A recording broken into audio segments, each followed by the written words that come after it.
స్తోత్రం కలుగును గాక. దేవుని యందు భయభక్తులు కలిగి ఉంటే, ఈరోజు అంశం ఏంటి? దేవుని యందు భయభక్తులు కలిగి ఉంటే. ఈ మాట చాలా ప్రాముఖ్యమైనది. మనకి భక్తి ఉండి భయం లేకుంటే సరిపోదు, భయం ఉండి భక్తి లేకున్నా కూడా సరిపోదు. ఏముండాలంట? సంపూర్ణంగా భయము భక్తి రెండు ఉండాలి. ఎంతమంది అన్నం ఒక్కటే తింటారు ప్రతిదినము? ఉత్తన్నం తినే వాళ్ళు ఎవరైనా ఉన్నారు ఇక్కడ? రోజు ఉత్తన్నం తినే వాళ్ళు ఎవరైనా ఉన్నారా? అన్నంలోకి ఏం చేసుకుంటారు మీరు? మొత్తానికి కూర కలుపుకొనే తినాలి, అప్పుడే రుచి. అలాగా భయం ఒకటే ఉంటే సరిపోదు, భక్తి ఒకటే ఉంటే సరిపోదు. భయము భక్తి రెండు ఉన్నవారే సంపూర్ణమైన విశ్వాసులు. దేవుడు మిమ్మల్ని దీవించును గాక. ఓకే, ఒక మాట చదువుకుందాం. ద్వితీయోపదేశకాండం 5వ అధ్యాయము 29వ వచనాన్ని ఒకసారి మనం చదువుకుందామండి. మొదటి మాట, భయభక్తులు కలిగి ఉంటే సంతానమునకు మేలు కలుగుతుందంటే. మొదటి మాట, భయభక్తులు కలిగి ఉంటే నీ సంతానం అంతటికి మేలు కలుగుతుంది. చదువుకుందాం ఆ మాట.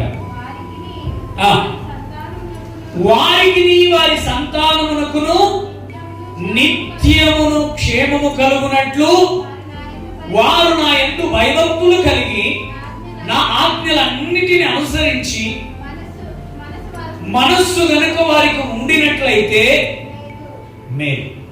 దేవునికి మహిమ కలుగును గాక. తల ఉంచుదామని చిన్న ప్రార్థన చేసుకుందాం. పరిశుద్ధుడైన మా ప్రియ పరలోకపు తండ్రి, నీ వాక్యమును మా జీవితాలలో ప్రభువా మేలుకరముగా ఉంచండి. వినగలిగిన చెవులు, స్పందించగలిగిన ఆత్మ మనస్సును అనుగ్రహించమని, నీ వాక్యము ద్వారా మా జీవితాలలో గొప్ప మేలులతో నింపమని, వీటిని నీ బిడ్డలను శ్రద్ధగా వినగలిగినటువంటి కృప బహుమానంగా అనుగ్రహించమని, ఈ సమయాన్ని మాకు ఆశీర్వాదకరంగా మార్చి అపవాది ఈ మాటల్ని దొంగలించకుండా మమ్మల్ని ఆశీర్వదించమని యేసయ్య పేరిట అడిగి వేడుకుంటున్నాము తండ్రి. ఆమేన్. ఓకే, మనం ఇప్పుడు చదువుకున్నటువంటి మాట చాలా చాలా చాలా ముఖ్యమైనది. మామూలుగా ఒకరికి ఇద్దరికి కాదు సంబంధించిన మాట. ఎవరికంట? ఇది ఎంతమందికి సంబంధించిందంట? చెప్పండి, ఇంకొకసారి చెప్పండి. వారికి వారి సంతానమునకు నిత్యము క్షేమము కలుగునట్లు నా యందు భయభక్తులు కలిగి ఉండి నా వాక్యం అంటే నా ఆజ్ఞలు అన్నింటినీ వాళ్ళు అనుసరించి మనస్సు గనుక వారికి ఉంటే అదే గొప్ప మేలు. దేవునికి మహిమ కలుగును గాక.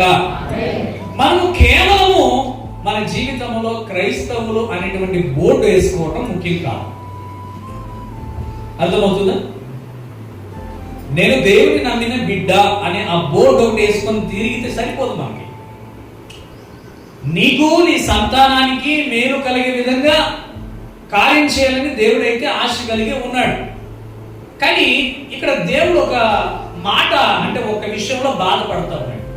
నా ఆజ్ఞలు అన్నిటిని అనుసరించి వాళ్ళు మంచిగా బ్రతికి జీవిస్తే అట్టి మనసు వారికి ఉంటే చాలు అంటున్నాడు. ఏమంట?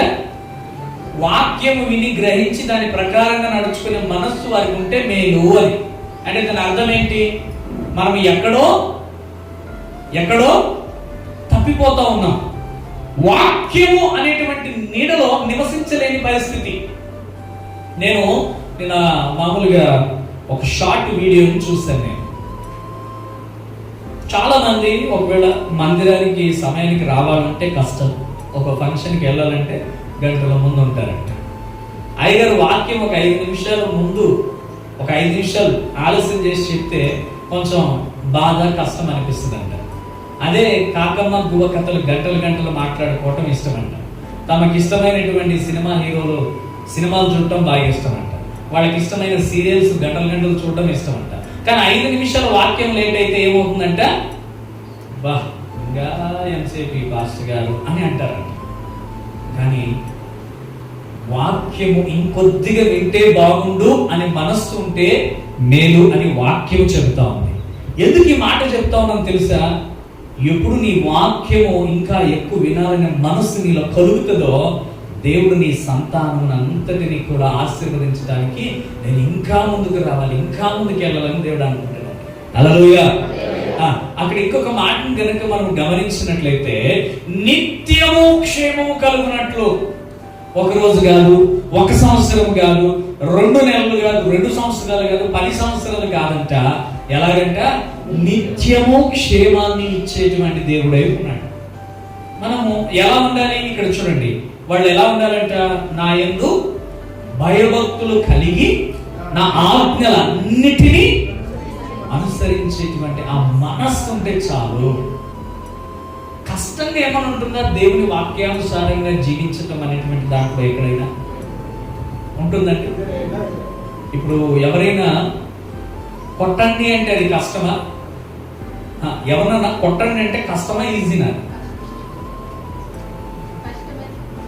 అక్కడికి ఒకటి మాత్రం తెలుసు, మీకు తెలియదు అనుకుంటా. అర్థం అవుతుందా తెలుగు మీకు? ఒకరిని కొట్టండి అంటే అది కష్టమా, ఈజీనా? కష్టమే. ఓకే, నువ్వు దేవుని యందు భయభక్తులు కలిగి జీవించు అనేటువంటి కష్టమా, ఈజీనా? చాలా ఈజీ. ఏంటి భయభక్తులు? ఒకటి, దేవునికి భయపడటం, దేవుని వాక్యానికి భయపడి దేవునికి ఇష్టంగా జీవించడం. అంటే ఏంటి? తప్పులు చేయకుండా, పాపంలో పడిపోకుండా, ఇంకా అనేకమైన దేవుని ఆజ్ఞలను అనుసరిస్తూ పాటిస్తూ బ్రతకటమే దేవునికి ఇష్టానుసారమైన జీవితం. ఒకరిని కొట్టడం ఎంత కష్టమో, మరి దేవుని యందు ఆయనకి ఇష్టంగా జీవించడం దానికంటే ఇంకా ఈజీ. కానీ ఈ ఈజీని చాలా మంది కష్టంగా ఫీల్ అయిపోతా ఉంటారు. ఈరోజు వాక్యం మనం వినాలి అనే శ్రద్ధ మన మనసుకు కావాలి. అర్థమవుతుందండి? ఇప్పుడు మామూలుగా పొలానికి వెళ్తాం. పొలానికి వెళ్ళిన తర్వాత ఆ పంటకు మనం రోజుకి ఎన్నిసార్లు నీళ్లు పెట్టాలి, లేదా వారానికి ఎన్నిసార్లు నీళ్లు పెట్టాలి, ఎన్ని రోజులకు ఒకసారి నీళ్లు పెట్టాలి, అలా ఒక 2 సార్లు 3 సార్లు తప్పించండి పంటకు నీళ్లు పెట్టకుండా ఏమవుతుంది? సరిగ్గా రాదు, ఎండిపోతుంది, పంట సరిగ్గా ఉండదు. మరి అలాంటప్పుడు దేవుని వాక్యం సరిగా మన హృదయంలోనికి వెళ్ళకపోతే మనం సరిగా ఫలిస్తామా? బాగుంటామా? ఎండిపోతాం. రోగాలు, సమస్యలు, ఇరుకులు, ఇబ్బందులు, అవమానాలు, నిందలు, ఇవన్నీ ఎందుకు అంటే ఎక్కడో ఒక సమయంలో ఏదో ఒక మాట, దేవుని మాట మిస్ అయినటువంటి జీవితాల్లో ఇవి జరుగుతూ ఉంటాయి. మనం ఏం చేయాలి అని అంటే వాక్యం వినటానికి ఆతృత పడాలి. అంటే దాని అర్థం ఏంది? దుప్పి నీటి కొరకు ఆశపడినట్టు తన ప్రాణం ఆశపడుతుందంట. అది ఎక్కడున్నా కూడా గమనిస్తుందంట. 1 కిలోమీటర్ 2 కిలోమీటర్లు నీళ్ళు ఎక్కడుందో పరిగెత్తుకుంటూ అలాంటి చోటే నీళ్లు ఉన్నాయని అది పసిగడుతుందంట. దుప్పి నీటి వాగుల కొరకు ఆశపడినట్లు తన ప్రాణం ఆశపడినట్లు దేవా నీ కొరకు నేను ఆశపడేటువంటి ప్రాణముగా నన్ను చెయ్యి అని భక్తుడు అంటాడు. ఈరోజు మనం ఎంతమంది అడుగుతామో ఆ రీతిగా అసంపూర్ణమైనటువంటి భక్తి తప్ప అసంపూర్ణమైనటువంటి భక్తి మనలో ఉంటుందా? అసలు దేవుని భయభక్తులు కలిగి అనగా అర్థం ఏంటి? పిల్లలు జీవించాలి భయభక్తులు కలిగి. ఓకే, పిల్లలు జీవించాలంటే మొట్టమొదట ఎవరు జీవించాలి? ఇప్పుడు నీవు అనుసరించి నీవు నేర్పిస్తేనే నీ పిల్లలు వస్తారు. ఏమరా అని నువ్వు మాట్లాడితే వాళ్ళు ఏమరా అంటారు, పెద్ద చిన్న లేకుండా. ఏమన్నా అంటే వాళ్ళు ఏమంటారు? ఏమన్నా అని అంటారు. నువ్వు దేవుని సన్నిధికి కరెక్ట్గా క్రమం తప్పకుండా వస్తే నీ పిల్లల హృదయంలో కూడా అదే నాటబడుతుంది. నువ్వు కరెక్ట్గా రాకపోతే వాళ్ళకు కూడా ఏం నాటబడుతుంది? అమ్మ నాన్నే నెలకు ఒకసారి 2 సార్లు పోతుంది, నేను కూడా నెలకు ఒకసారి పోయినా తప్పేం లేదు.